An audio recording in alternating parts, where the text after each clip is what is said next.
En los años 90, Blockbuster era el gigante de alquiler de películas. Muchos hicieron así porque muchos son de mi época. Yo sé que a los muchachos hoy les dije Blockbuster, quedaron, ¿qué era eso? Con más de 9,000 tiendas en todo el mundo y millones de clientes, se había consolidado como el rey indiscutible del entretenimiento doméstico.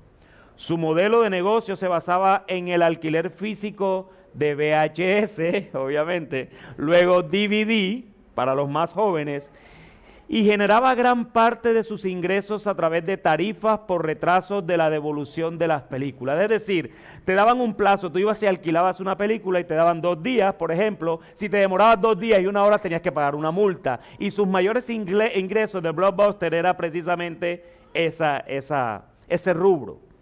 Por otro lado, Netflix, ahí sí todos los muchachos, nació en 1997 con una propuesta innovadora: ofrecer alquiler de DVD por correo. Esto eliminaba la necesidad de desplazarse a una tienda y evitaba las odiadas tarifas por retraso. Aunque la idea era atractiva en sus primeros años, Netflix luchaba por mantenerse a flote.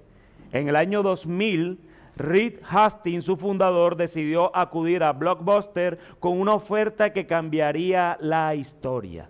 Hastings propuso vender Netflix a Blockbuster por $50 millones, un precio relativamente bajo dado el potencial de la empresa.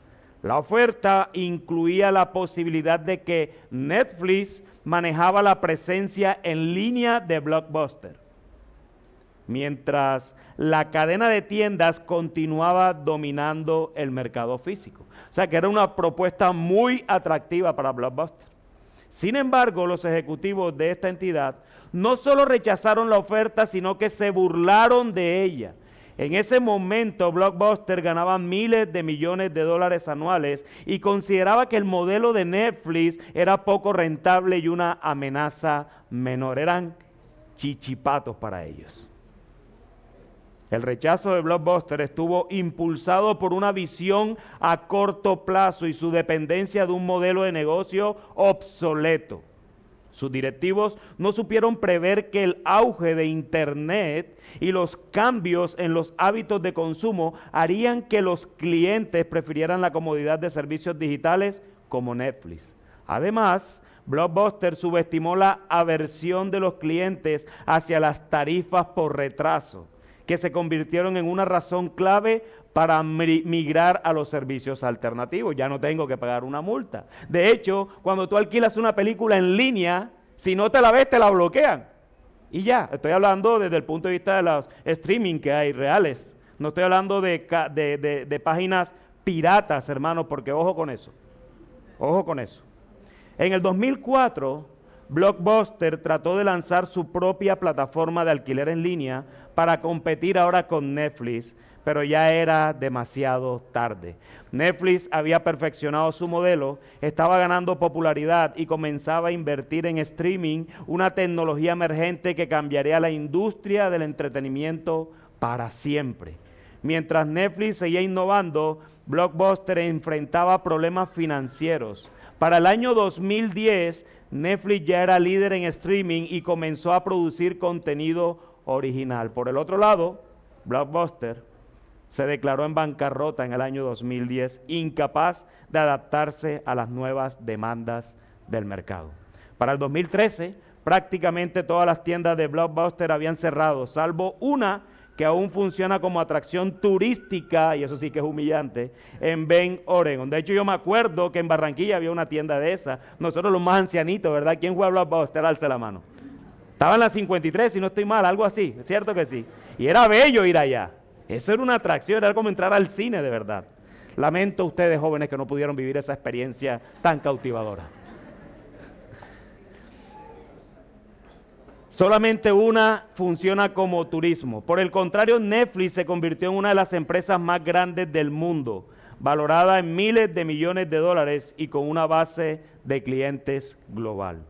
El rechazo de Blockbuster al comprar Netflix es un ejemplo perfecto de cómo la falta de visión y la resistencia al cambio pueden destruir incluso a las empresas más grandes. Este error estratégico no solo marcó el declive de Blockbuster, sino que también permitió a Netflix convertirse en el líder de una revolución digital que transformó por completo la forma en que consumimos entretenimiento.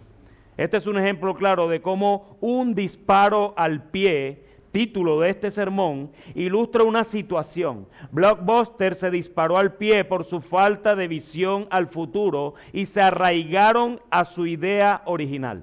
Se dice pegarse un disparo al pie cuando una estrategia bien estructurada, rigurosamente estudiada, con certeros diagnósticos que la guían y la soportan, terminan tristemente con un resultado adverso a lo inicialmente concebido. Con ello se logra el efecto contrario. La decisión puede ser bien intencionada, pero finalmente termina devolviéndose en contra de quien lidera la propia iniciativa. Y esto fue lo que sucedió con el pueblo de Judá. Tomaron la decisión de irse para Egipto, creyendo que podían escapar del alcance del juicio del rey de Babilonia, y terminaron en Egipto adorando los dioses locales y justificándose en todo, mirando su prosperidad temporal en detrimento de su prosperidad espiritual. Mientras ellos creían que avanzaban, realmente estaban retrocediendo. Estando en Tafnes con Jeremías llevado a Egipto, vino palabra del Señor al profeta, y esto una vez más nos demuestra que Dios está en todas partes y nada lo limita a estar donde Él quiera estar. Jeremías está casi preso, pero la palabra de Dios no, y llega el profeta en el momento que Dios quería.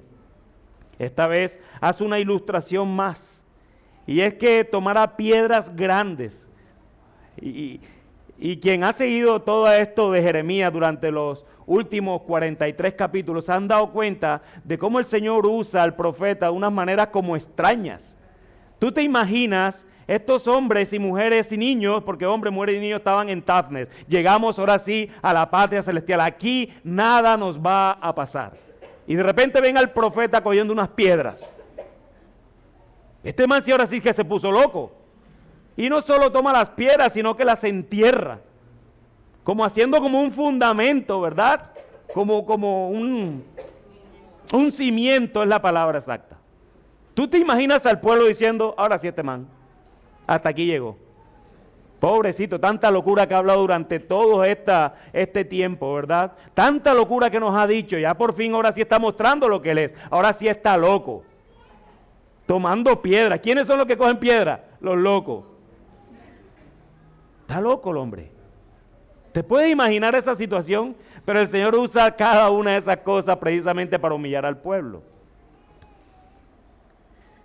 Quiere que haga esto a la vista de los judíos que estaban en ese lugar para mostrarles algo. Y era que Nabucodonosor pondrá su trono en estas piedras y se extenderá sobre ellas. Vendrá a hacer juicio sobre Egipto, prendiendo fuego sobre sus templos, y a los ídolos se los llevará cautivos. El mal del pueblo de Judá traerá mal a Egipto. Egipto estaba quieto. Nadie hablaba nada de Egipto en esa época, hasta ahí estaba como el tema tranquilo. Yo me imagino los egipcios allá tranquilos, contentos y felices, y cuando estos hombres y mujeres llegaron, nos vino el problema encima. Acuérdense que los de Egipto no son brutos, ellos son sabios. Y ellos saben la historia también de su pueblo y saben lo que pasó con su faraón, patriarca por allá, ¿verdad? Otra vez este problema se nos vino encima. ¿Tú te puedes imaginar a Egipto?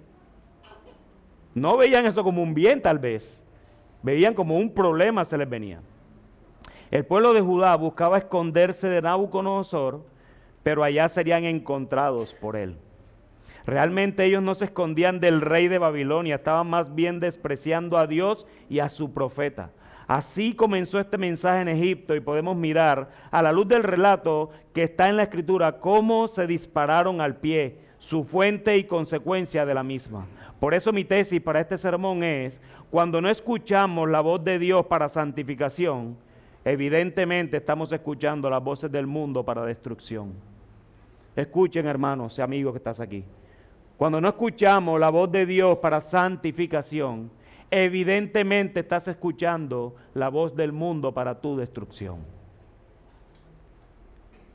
Noten lo que dice el capítulo 44 en el versículo 1 en adelante. La palabra que vino a Jeremías para todos los judíos que moraban en la tierra de Egipto, los que moraban en Migdol, en Tafne, en Memphis y en la tierra de Patros. Así dice el Señor de los ejércitos, el Dios de Israel.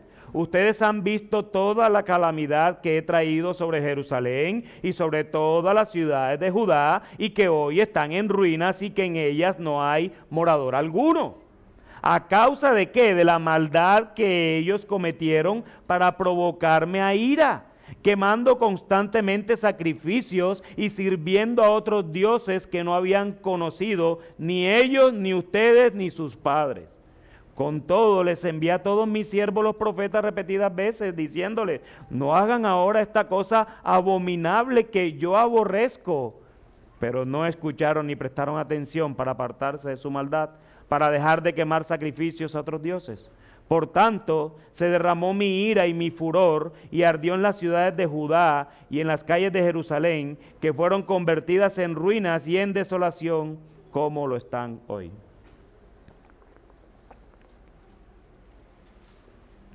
Como grande. Hermanos, lo que Dios está haciendo aquí, y algo que siempre me ha traído a mí, siempre del Antiguo Testamento, es que Dios no dice las cosas sin un contexto. Y Dios lo que está haciendo aquí es contextualizando a este pueblo en Tafne.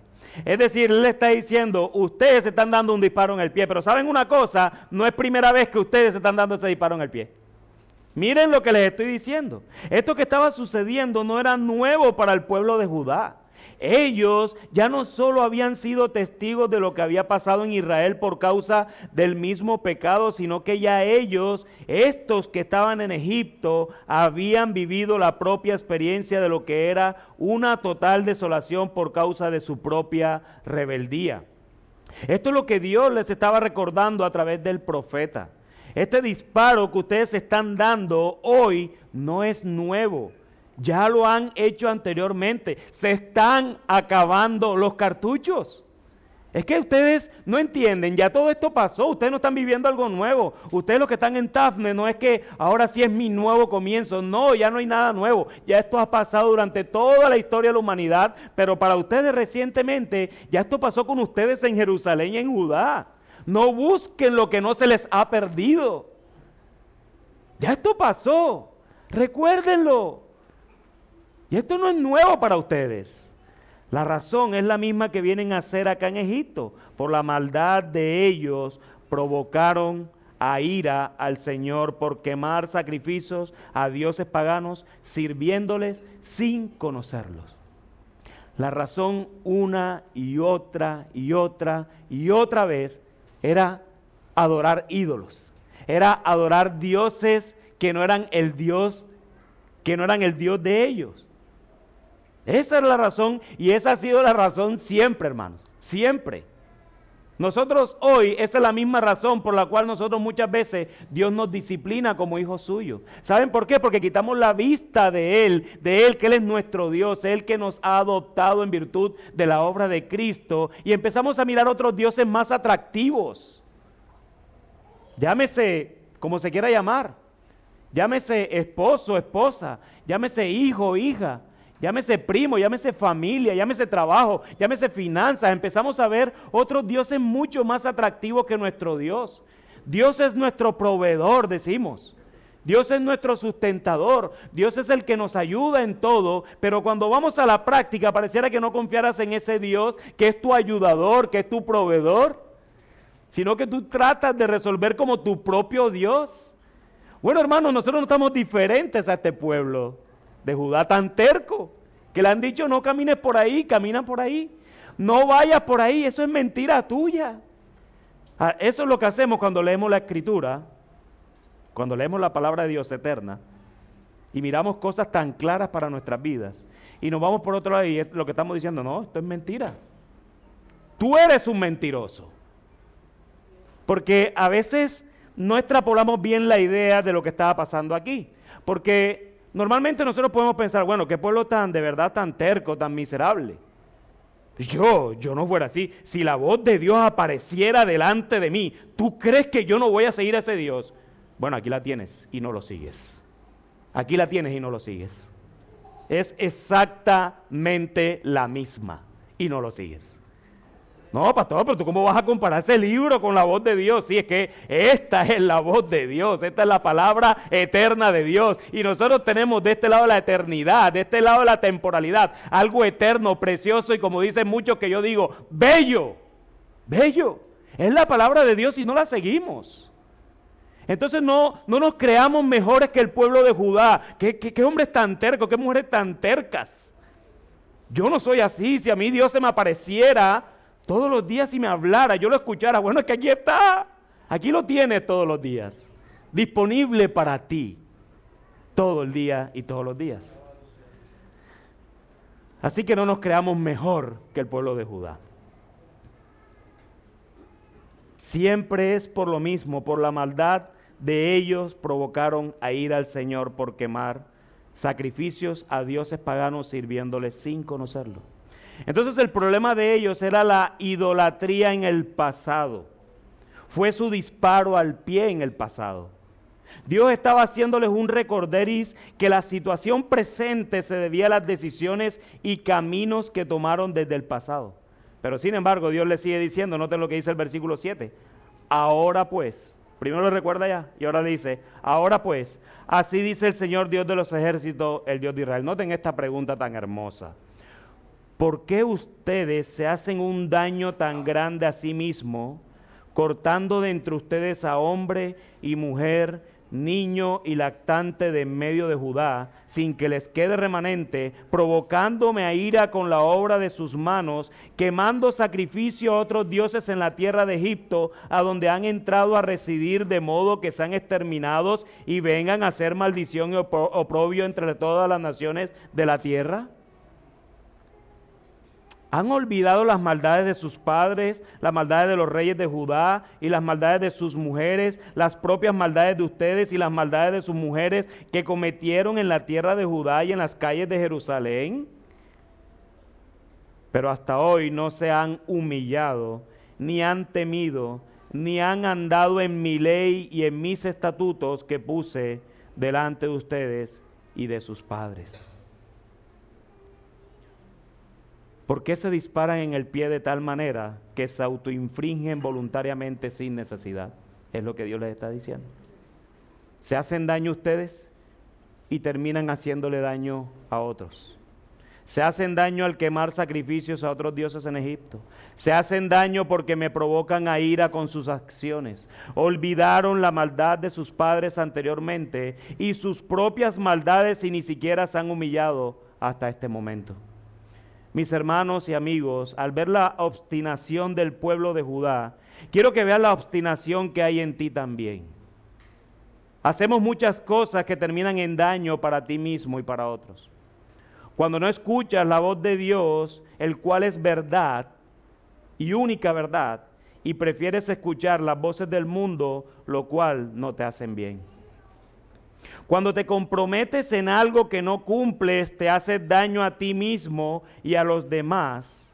Dañas tu credibilidad solo porque no pensaste bien las cosas antes de decidir. Hermano, hay algo que yo he tratado con muchos de ustedes de manera individual y que se los he dicho en mis reuniones o incluso conversaciones. Hermanos, es tan peligroso esto que ustedes a veces ni siquiera son conscientes de esta realidad. No generen expectativas en otros. Eso es lo más dañino que tú puedes hacer contra otra persona y no nos damos cuenta. No digas sí si todavía no te estás comprometiendo de corazón. Compromete primero tu corazón y después compromete la boca. Pero muchas veces, miren, y lo puedo decir de manera práctica, muchas veces los hermanos de misericordia, todos estos hermanos que están haciendo esta labor, decimos algo, sí. Y cuando te llaman a hacer, no, pero es que yo hoy no puedo, hermano, entonces ¿para qué dijiste que sí? Y así sucesivamente evalúa todo lo que tú le dices que sí. Hermano, no le digamos que sí tan ligeramente a las cosas sin primero orar al Señor. Señor, esto es un don que tú me has dado a mí para yo servir. Señor, si yo puedo servir, ¿de qué manera puedo servir? Busca consejo en los hermanos y decir, tú como me ves en esta área que el hermano envió este formulario, ¿tú me ves allí sirviendo? No es hacer por hacer. Y muchas veces terminas haciendo más daño, generando expectativas en otros y terminas siendo un quebranto para la iglesia al final. Generaste una expectativa sin saber. Pero tampoco hagas esto porque esto entonces a veces parece más espiritual. Hermano, voy a orar por esto. Y llegó el otro diciembre y nunca dijo si sí o si no. La verdad dudo si de verdad oraste por eso. El Señor no te contestó un año. Porque es que a veces queremos espiritualizar todo. Déjame orar. Y el evento que estoy citando es el 21. Y viene y contesta el 26. No, hermano, la verdad no pude. No, ya nos dimos cuenta. Pues ya no tenía que escribir. Hermano, ustedes no saben, hoy nos da risa, pero aquel que recibe el mensaje, tú vieras todo lo que tiene que lidiar en su corazón por eso. Y a veces no nos damos cuenta de estos detalles, pero generar expectativas es algo bien, pero bien serio. No comprometas tu boca si aún no has comprometido tu corazón. Así que tengan cuidado de ustedes mismos. Tengan cuidado, hermanos, de ustedes mismos. Pero también cuando nunca te comprometes, como lo había dicho. Porque dices que vas a pensar y nunca decides nada. Te haces daño a ti y a los demás por tu falta de compromiso. Cuando te victimizas por causa de tu pecado y buscas justificación al mismo. ¿No lo han vivido? Un hermano que tú quieres ayudar porque está en pecado y tú lo que sientes es que pareciera que la culpa fuera tuya y no de él. Hermano, pues yo te quiero servir, pero siento que te estás victimizando y tú no eres víctima de tu pecado. Tú eres el que lo accionaste, de hecho. Y yo te quiero servir. Pero vuelve la situación tan en contra que tú te sientes como culpable. ¿Qué culpa fue? ¿Que yo qué hice? No, hermanos, no actuemos así. Eso es horrible delante del Señor. Este pueblo se estaba justificando. ¿Sabes cómo se justificó? Fue Barú el que te dijo eso. Fue Barú. Eso no vino del Señor. Eso fue Barú que te dijo eso. Claro, como ese Barú miserable nos quería hacer daño a nosotros, no, mejor nos vamos para Egipto. Él quiere que nos quedemos para que Nabucodonosor acabe con nosotros aquí. Se victimizaron. Así somos muchos de nosotros cuando pecamos. Hermanos, cuando tú pecas y eso lo que hace es alejarte de Dios y por supuesto de la iglesia, tú te estás victimizando. Te crees más importante. Te crees más importante que Dios. Quieres que centren toda la atención en ti y cuando la centran me siento como asediado. Ahora uno no puede pecar aquí pues. No, es que realmente no deberías pecar en serio, pero no te sientas victimizado por tu pecado. No te dejes victimizar de tu pecado, más bien busca a tu iglesia y busca al Señor y no te alejes de Él. Y si bien puedes pensar que estos ejemplos que te acabé de mencionar no se comparan con lo que Judá hacía, déjame decirte que es lo mismo delante de un Dios que es santo y que no juega con el pecado. Egipto tenía sus ídolos, el cual eran adorados por el pueblo de Judá, pero en el trono de tu corazón, detrás de cada pecado, tienes un ídolo también el cual no te estás dando cuenta y te estás destruyendo tu relación con el Creador. ¿Cuál es tu ídolo, hermano? ¿Cuál es ese ídolo? No seamos aprovechados de la gracia de Dios y más bien que dicha gracia nos lleve a santificarnos. No escuches al mundo y sus ideologías huecas que tiene de la vida. No escuches al mundo de lo que piensa de la soltería, del matrimonio, de tener hijos, de la crianza. No, debes únicamente escuchar a Dios a través de su palabra, la cual debe ser suficiente para ti y también buscar iluminación a través de la oración para que no termines disparándote al pie. Tienes una iglesia, aprovecha ese medio de gracia que es tan desaprovechado hoy en día por el individualismo que el mundo promueve diciéndote que tú no necesitas a nadie. Eso es mentira de Satanás que usa el mundo para decirte a ti que tú puedes solo. Tú no puedes solo. ¿Sabes cuál es la prueba de esto? Que cuando todo era bueno, Adán no pudo solo y le trajo ayuda idónea. Esa es la prueba. Y todo era bueno, hermanos. Todo era bueno y Adán no podía solo. Él necesita ayuda idónea. ¿Y dónde la buscaron primero? En los animales. Y Adán le puso los nombres a todos, la vaca, el burro, el león, todos. Pero no se halló para él una ayuda idónea. Eso quiere decir que Adán no podía solo y estaba en un mundo bueno. Ahora, ¿cuánto más en la caída necesitamos a otros para poder luchar contra nuestros propios pecados? Hermano, no seas terco, no camines solo. Cuando tú caminas solo, vas a terminar muerto. Vas a terminar muerto. El Señor no se equivocó. Entre más solo andes, a más peligros te expones, y cuando ya no quieres andar con nadie, es porque probablemente ya estás entregado a tus pasiones, cualquiera que sea.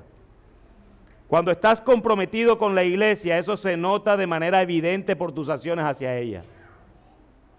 No te hagas daño de estas maneras, así como también el Señor se los advirtió al pueblo de Judá por adorar sus propios ídolos que eran de Egipto. Y noten la consecuencia de dispararse al pie.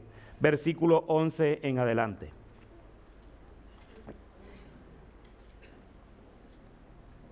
Por tanto, así dice el Señor de los ejércitos, el Dios de Israel: yo volveré el rostro contra ustedes para mal y para destruir a todo Judá. Quitaré el remanente de Judá que ha decidido entrar en la tierra de Egipto para residir allí, y serán acabados en la tierra de Egipto. Caerán a espada, por el hambre serán acabados. Tanto el pequeño como el grande morirán a espada y de hambre. Serán motivo de maldición, de horror, de imprecación y de oprobio. Castigaré a los que moran en la tierra de Egipto, como he castigado a Jerusalén, con espada, con hambre y con pestilencia.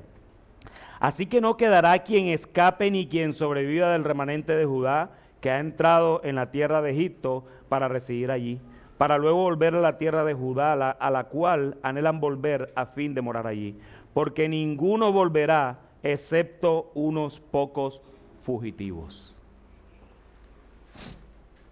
Básicamente, la consecuencia de hacerse daño a sí mismo es que no quedaría quien escapara ni quien sobreviva del remanente de Judá que estaba en Egipto, los que se fueron a Egipto. Hermanos, las consecuencias de no escuchar la voz de Dios y escuchar otras voces diferentes pueden ser desastrosas. A este pueblo le costó la vida, pero tal vez a ti te cuesten relaciones, dañas corazones, divides iglesia. Tal vez la consecuencia de tu autoinfringimiento no sea tu muerte, pero sí pisotear la sangre de Jesús, quien dio su vida por causa de tus pecados y por causa de su iglesia, y tú haces daño a esto. A veces pensamos que el perdón, como algo que Dios no nos debe. Pareciera que pensáramos en el perdón como algo que Dios nos debe y no como algo que Dios nos regala. El perdón es un regalo inmerecido que Dios nos da por causa de nuestras transgresiones, el cual habían hecho méritos de sobra para ganarnos la condenación eterna. Así que, hermanos, un consejo: no usen la palabra perdón cuando no hay pecado por la mitad. Hemos usado la palabra perdón con desprecio. Cuando tropezamos a alguien en el pie le decimos perdón. No, perdón significa que tú estás recibiendo algo que no merecías.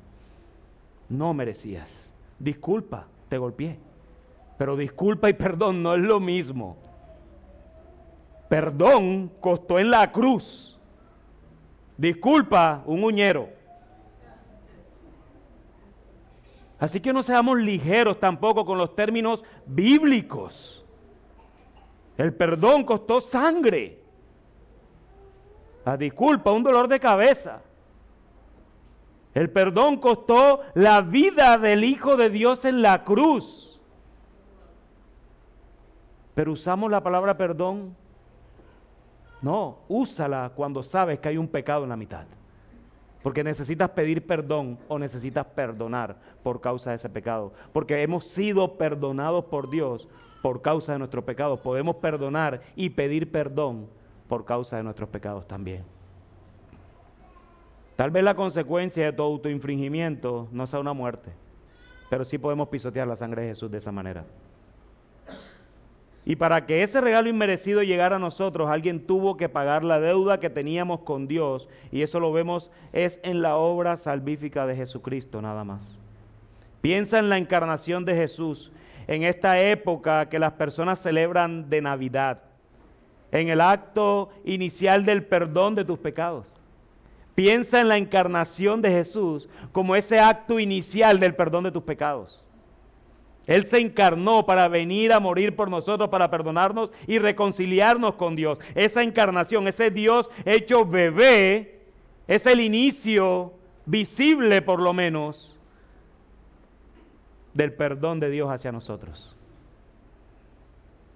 Ese acto sobrenatural de ver a Dios como un bebé es el acto inicial que hace para que tú y yo fuéramos perdonados. Cristo se encarnó para que pudiéramos ver a Dios, pero también para que pudiéramos contemplar cómo debemos ser nosotros como seres humanos. Por ello debemos contemplarlo a Él en cada cosa por donde nos vayamos a decidir. En cada circunstancia, en cada pensamiento, Cristo debe estar presente.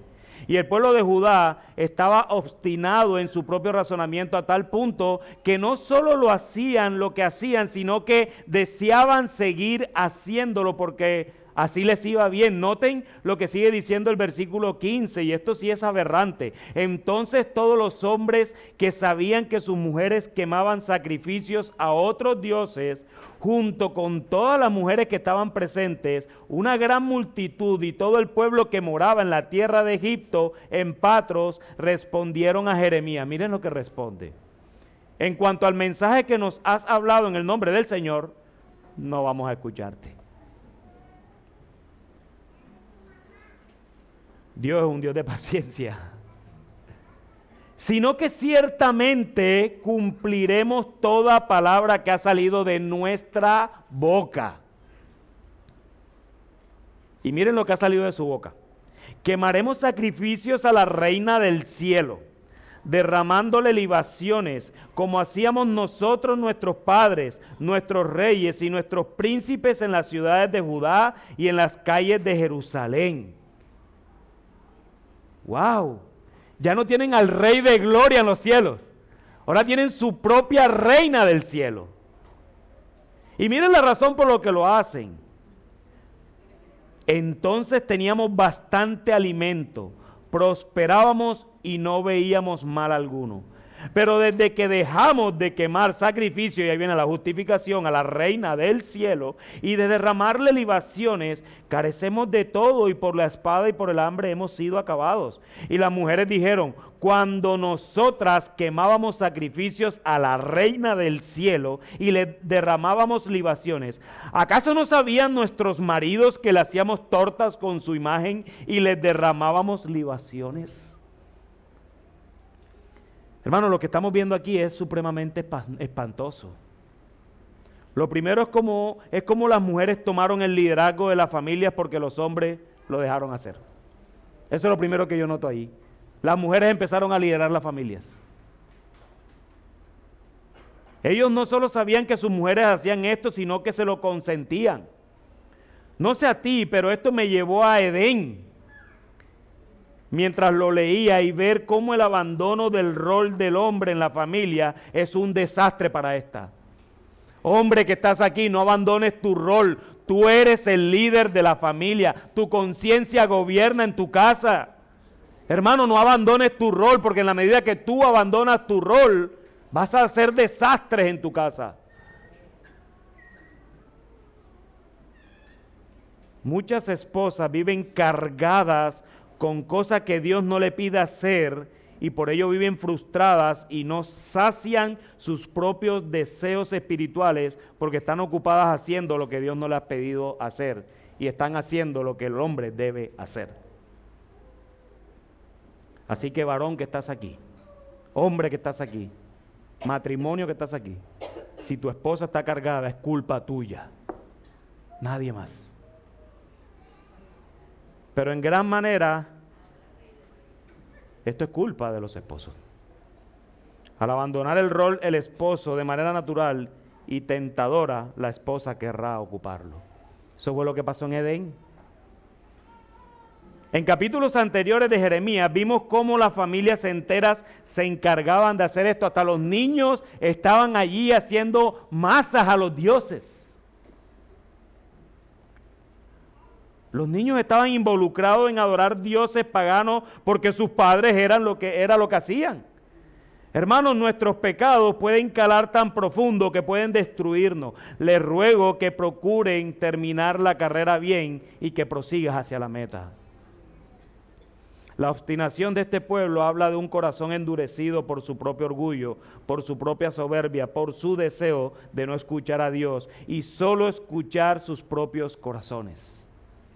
No hay nada más peligroso para nuestras vidas que escuchar nuestros propios corazones en el momento menos indicado, en el momento en el que estamos entregados al pecado. Lo peor que podemos hacer es escuchar nuestro corazón cuando ya estamos caídos. Un soldado caído no busca matarse allí.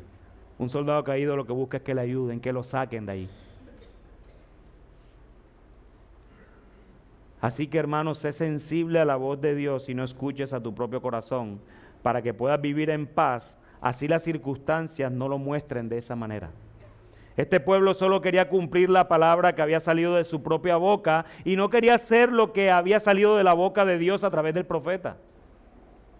Querían servir la verdad de ellos y no a la verdad de Dios. El punto, hermanos, en esto es que la verdad de ellos y la nuestra es relativa, mientras que la verdad de Dios es absoluta. No hay relativismo en Dios, Dios es absoluto y su palabra es verdad. La nuestra, probablemente, si no va asociado a la palabra de Dios, es relativa y por lo tanto es mentira. No hay dos verdades, no hay verdades a medias, y si tu verdad no es igual a la de Dios, entonces eso es una absoluta mentira. Créelo así.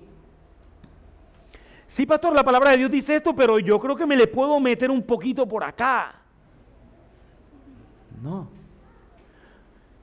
Corintios dice, no andes en yugo desigual, pastor, pero eso aplica como para los noviazgos, que el creyente y con el incrédulo. No. Mira el texto. No te juntes con los incrédulos. Ahí no está diciendo el novio creyente no se junte con la novia incrédula. Eso aplica allí también.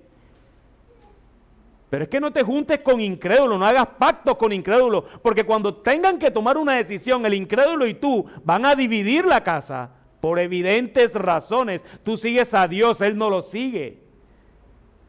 Entonces no son como esas medias verdades. O sea, la aplico para mi conveniencia, pero en esta área no, porque Él es, y miren esta justificación, es que Él ha sido criado pastor como usted no tiene ni idea.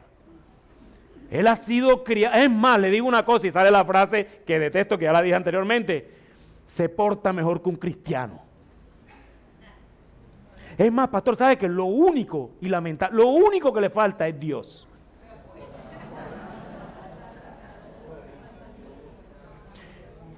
Hermanos, no se rían porque yo estoy hablando de ustedes. Yo no le estoy hablando a la cámara, le estoy hablando a ustedes. Nuestro corazón tiende a hacer esas exclusiones porque nos conviene un poco. Y yo sé que esto no va a causar daño. Hermanos, si la palabra de Dios dice que no, es no, porque esta es verdad absoluta. Tu no es una mentira, porque no hay verdades relativas. ¿Con qué atacamos tantas ideologías hoy? Con la palabra de Dios. Porque son verdades relativas, son sus verdades. El que se cree un avión, el que se cree un animal, el que se cree, te puedes creer lo que tú quieras, pero la palabra de Dios dice que tú eres un varón, que tú eres una hembra y se acabó. Me ofendes, oféndete. Tú te la pasas ofendiendo a Dios toda tu vida. Yo no puedo acatar esas normas de ellos. No hay nada más intolerante que aquellos que requieren tolerancia y no son tolerantes con nosotros. Eso es lo más intolerante que hay. Que yo tengo que aceptar su verdad, pero no acepta la mía. No. Vive tu mentira y yo vivo mi verdad. No, pero lo que tú dices, lo que yo digo es verdad, es tu verdad y por lo tanto es mentira. Porque la única verdad que yo creo es la de la palabra de Dios, ni siquiera es mía. No te puedes poner de tú a tú, de tu verdad y la de Él, no. Es tu verdad y la verdad de Dios. Y yo le creo a la verdad de Dios, no a tu verdad, que para mí es una mentira, porque Dios dice que tu verdad es una mentira. Ya. Tantas filosofías huecas en esta época, hermanos. Entonces entiendan, hermanos, no hay dos verdades y no hay medias verdades. Todo eso es mentira absoluta. Hay una película que se llama Mentiras Verdaderas, ¿no se acuerdan? Alguien se la vio, pero usted está muy joven, hermano. Exacto. Con Arnold. Y esa película trata de eso, una mentira verdadera. Hermanos, no caigamos en esas filosofías huecas por causa de tu conveniencia. Más bien medita en que a pesar de que tú no ves conveniencia en lo que te viene, créele a la palabra de Dios, porque esta sí es absoluta. Si te dice que no, es no. Si te dice por ahí camina. Y ya, sin dudar, sin contemplar. Y que cuando yo te pregunte, bueno, pero ¿tú por qué hiciste eso, pastor? Le creí a Dios y Dios dice esto, esto y lo otro. Bendito sea el Señor. Estoy pasando hambre, pastor, pero bendito sea el Señor. Tú no vas a pasar hambre. Para eso entonces está la iglesia. Para eso estamos aquí nosotros. No, pastor, que pase hambre porque él no quiso coger ese trabajo. Sí, nada más le tocaba trabajar todos los domingos y ya. Mira, si un hermano me dice eso, en serio yo lo mandaría a trabajar todos los domingos a él. Porque realmente no ha conocido al Señor. Una persona que desprecie un trabajo porque le toca trabajar todos los domingos es una persona que ama al Señor. Y no solo la ama, porque es una línea tensionante. Confía en el Señor. Y ahí es donde debe entrar la iglesia a servirle a esos hermanos que decidieron amar al Señor antes que a su propia dificultad y su propia economía. Porque Él necesita estar aquí entre nosotros todos los domingos. Él no necesita estar laborando. Estoy hablando del tiempo de la congregación, evidentemente. Así que, hermanos, no creamos esas medio verdades, porque todas esas cosas son mentiras. Tengan cuidado de creer que ustedes tienen verdades que Dios nunca ha manifestado, porque eso les va a jugar en contra como le jugó a este pueblo. Noten lo que dice el versículo 20 en adelante. Dice, entonces Jeremías habló a todo el pueblo, a hombres y a mujeres, a todo el pueblo que así le respondía. En cuanto a los sacrificios que han quemado en las ciudades de Judá y en las calles de Jerusalén, ustedes y sus padres, sus reyes y sus príncipes y el pueblo de la tierra, ¿no se ha acordado el Señor de ellos y no ha venido esto a su mente? El Señor no pudo soportar más a causa de la maldad de las obras de ustedes y a causa de las abominaciones que habían cometido. Por eso su tierra fue convertida en ruinas, en objeto de horror y maldición, sin habitantes como está hoy. Porque ustedes quemaron sacrificios y pecaron contra el Señor, y no obedecieron la voz del Señor, ni anduvieron en su ley, ni en sus estatutos, ni en sus testimonios. Por tanto, les ha sobrevenido esta calamidad como sucede hoy. Lo primero que destruye el profeta es el argumento de lo bien que les estaba yendo mientras adoraban a dioses de Egipto. Él les dice que precisamente lo que ellos creían que estaban haciendo bien era lo que los estaba llevando al mal. ¿Sí notan eso? No era ningún bien, solo era un mal disfrazado de prosperidad para ellos. Ojo, hermanos, con los males disfrazados de bendiciones. El amor a la prosperidad y su buena vida adorando a dioses paganos era lo que estaba resultando en su propio mal, precisamente.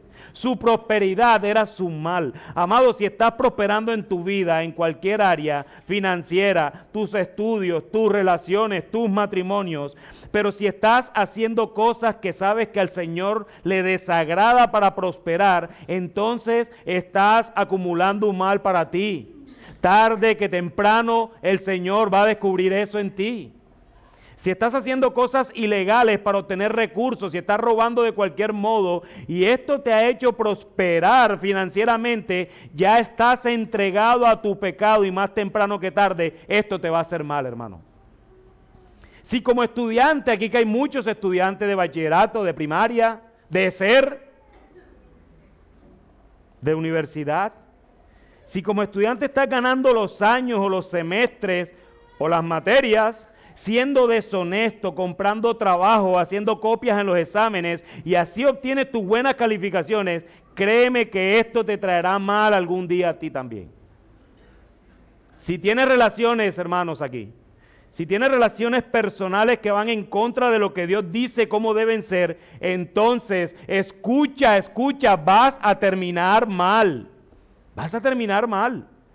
Si tu matrimonio camina en detrimento de lo que Dios dice que cada cónyuge debe hacer, entonces, hermano, vas a terminar mal. Vas a terminar mal. El problema con esto que acabo de decir es que siempre viene a tu pensamiento que si Dios te ha salvado, entonces hagas lo que hagas, no pasará más allá de que me saquen del trabajo, de que pierdo un año o semestre, o de que esa relación antibíblica o matrimonio desviado termine acabándose. El punto con esto, amado, es que no puedes decir que tu salvación es segura mientras te deleitas de manera intencional en tus pecados. Si el Señor te ha salvado, Él te hace consciente de lo que es bueno y lo que es malo. Porque yo creo en la palabra. Él ha puesto su ley en tu corazón. Ya no la tienes en un librito que cuando la lees o no la lees. Él ha puesto su ley en tu corazón.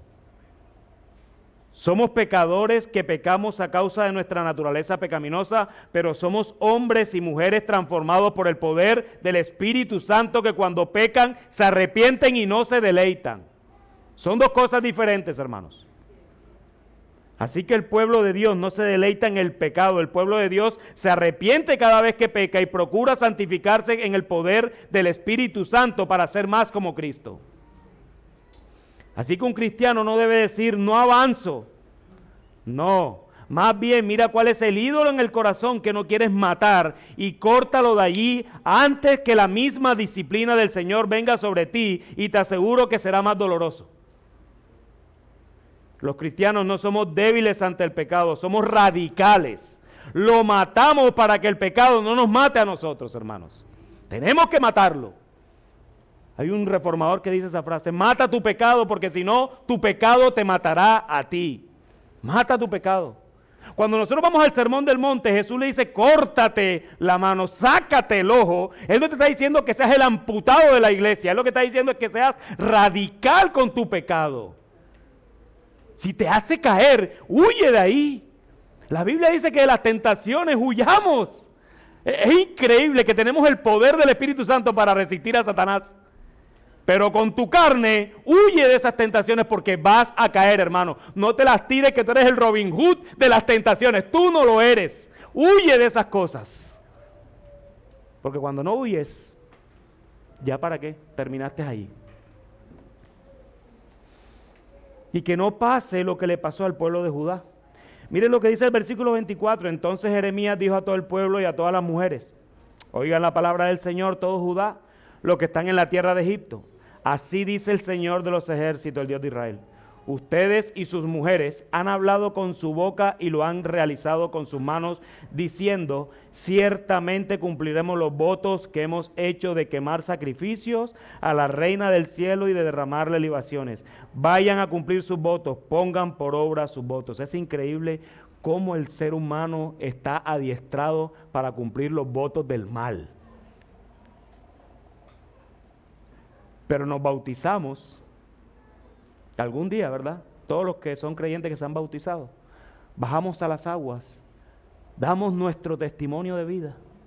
Muchas veces lloramos, no queremos volver atrás. 24 horas después ya estás pecando otra vez. Es increíble cómo la depravación en nosotros, el viejo hombre, sigue haciendo esas mellas en nuestro corazón. Pero oigan la palabra del Señor, todo Judá, los que habitan en la tierra de Egipto. He jurado por mi gran nombre, dice el Señor, que nunca más será invocado mi nombre en toda la tierra de Egipto por boca de ningún hombre de Judá, diciendo, vive el Señor Dios. Pues yo velo sobre ellos para mal y no para bien. Y serán acabados todos los hombres de Judá que están en la tierra de Egipto por la espada y por el hambre hasta que sean totalmente exterminados. Y noten aquí, y los que escapen de la espada, pocos en número. Y esto me hace recordar porque cuando se iban a tomar la decisión y el camino que iban a tomar, los nuevos líderes le dicen a Jeremías, mira que somos pocos, te estás dando cuenta que somos pocos. Y ahora Dios les está diciendo, los que escapen de la espada, pocos en número, te puedes imaginar cuántos pocos eran esos. Pocos en número, volverán de la tierra de Egipto a la tierra de Judá. Entonces sabrá todo el remanente de Judá que ha ido a la tierra de Egipto para residir allí, qué palabra ha de permanecer, si la mía o la de ellos. Y esta será la señal para ustedes, declara el Señor, de que los voy a castigar en este lugar, para que sepan que ciertamente mis palabras permanecerán para mal contra ustedes. Así dice el Señor: voy a entregar a Faraón Ofra, rey de Egipto, en manos de sus enemigos, en manos de los que buscan su vida, así como entregué a Sedequías, rey de Judá, en manos de Nabucodonosor, rey de Babilonia, su enemigo que buscaba su vida.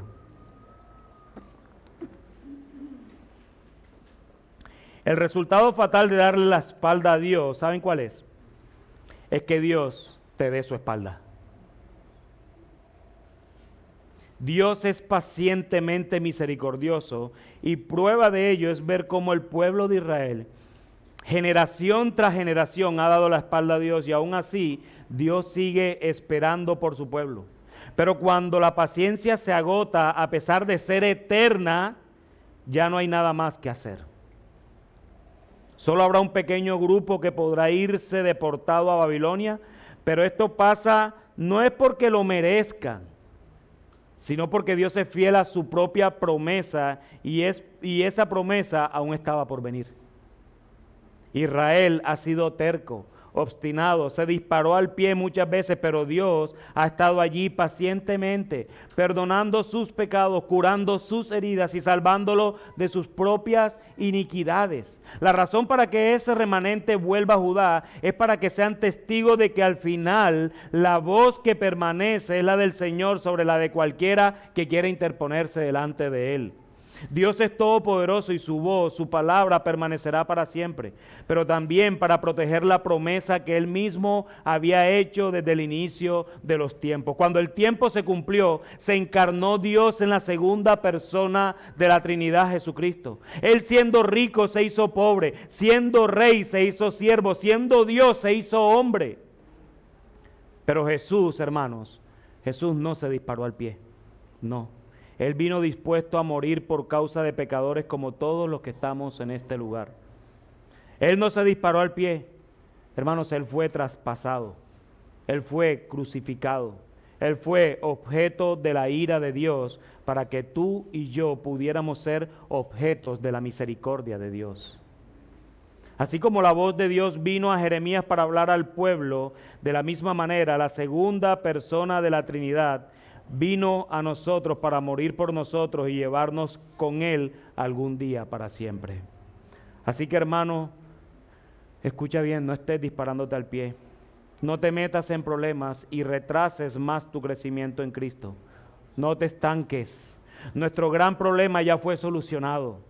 Y nuestro gran problema no era la bancarrota financiera como Blockbuster, no. Nuestro gran problema era la bancarrota espiritual en la que estábamos, porque nosotros no estábamos enfermos, nosotros no estábamos en cuidados intensivos, nosotros no teníamos una enfermedad que nos iba a llevar a la muerte, no. Cuando el Señor nos trajo así, tú y yo estábamos muertos en nuestros delitos y pecados. Hay un autor que no recuerdo quién es, que él dice y lo ilustra de esta manera: tú no estabas ahogándote cuando Dios llegó por ti al rescate. No, tú estabas ya en el fondo del mar, tus pulmones estaban hinchados de agua y el Señor te sacó de allí y te dio aliento de vida para que tú volvieras a vivir en Cristo. Eso fue lo que Dios hizo, hermanos.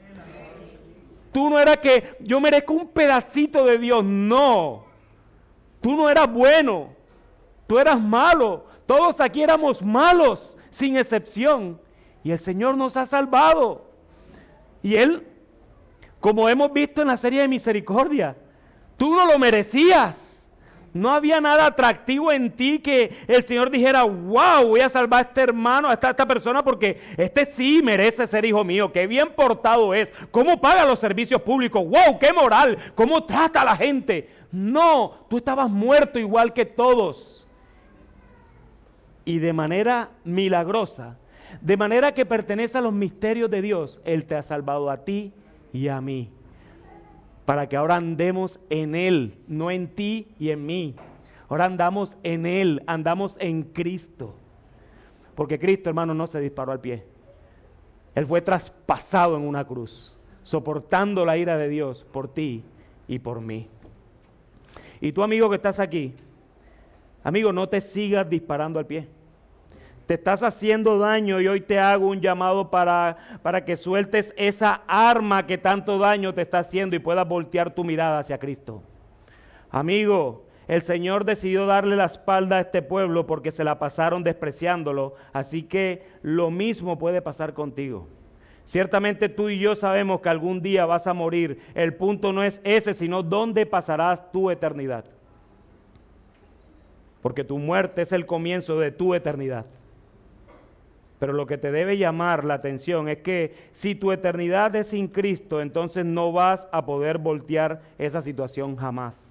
Hoy puedes usar tus estrategias, puedes confiar en tus propias fuerzas como este monstruo de empresa lo hizo creyendo que la tecnología y el internet no lo alcanzarían nunca. Tú crees que a ti no te van a alcanzar las cosas porque tú tienes el poder de tu vida, tú tienes el control de tu vida, que tu vida o que tu boca tiene el poder de tu vida. No creas en esas falacias filosóficas y falsas que el mundo vende. Y aún muchas iglesias falsas. Tú no tienes poder en tu boca. Amigo, no confíes en tus propias capacidades, más bien entrégate al Señor. Abraza a Cristo por fe y que Él sea tu Salvador y Señor para siempre. Es lo que tú necesitas, así no lo veas. Es lo mejor que te puede pasar. Al negarse a la tecnología, Blockbuster fue a la bancarrota, pero sus dueños siguieron viviendo. Al negarte a Jesús, tu eternidad será sin esperanza. Así que corre a Cristo y corre ahora. Él no rechaza un corazón contrito y humillado, amigo mío. Solo en Cristo puedes tener la esperanza que cada uno de los que estamos aquí ciertamente necesitamos. Que el Señor bendiga su palabra. Amén.